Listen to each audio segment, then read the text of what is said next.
గత ప్రభుత్వంలో వైసీపీ నాయకులు వేయించిన అక్రమ 200 నీటి కనెక్షన్లను వెంటనే తొలగించాలని టీడీపీ మండల యువ నాయకులు గురురాజ్ దేశాయ్ డిమాండ్ చేశారు. కర్నూలు జిల్లా ఎమ్మిగనూరు నియోజకవర్గంలోని నందవరం మండలంలో ఏర్పాటు చేసిన ఒక ప్రత్యేక కార్యక్రమంలో పాల్గొన్న ఆయన వైసీపీ నేతలపై విరుచుకుపడ్డారు. 1500 నుండి 3000 వరకు డబ్బులు తీసుకుని ఇంటింటికి కుళాయి వేస్తారని ఆరోపించారు. గత ప్రభుత్వంలో వైసీపీ ప్రభుత్వం ఉన్నప్పుడు నందవరం మండల కేంద్రమైనటువంటి నందవరం గ్రామంలోని ఎస్సీ కాలనీలో దాదాపుగా 80 కుటుంబాలకు సంబంధించిన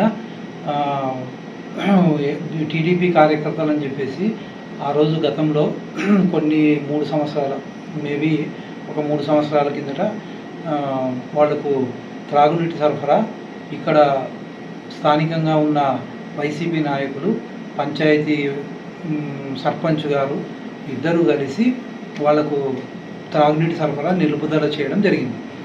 తర్వాత మన బివి జయనాగేశ్వరరెడ్డి గారు గతంలో పల్లె నిద్రలో భాగంగా ఆయన ఎస్సీ కాలనీ సందర్శించారు.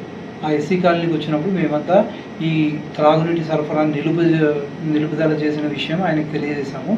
మరి ఆయన ఖచ్చితంగా మన ప్రభుత్వం వచ్చిన తర్వాత ఖచ్చితంగా వీళ్ళకు మళ్ళీ నీటి సరఫరా చేస్తామని చెప్పేసి ఆయన మాట ఇవ్వడం జరిగింది పల్లె నిద్రలో.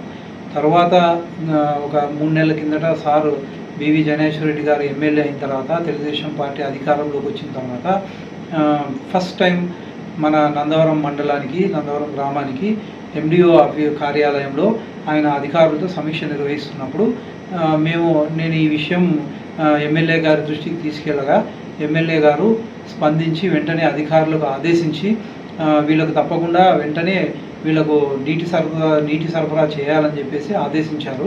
తర్వాత వాళ్ళు 2 డేస్లో ఆ నీటి సరఫరాను ఆ 4 కుళాయిలను మేము నీటి సరఫరా చేయించడం జరిగింది.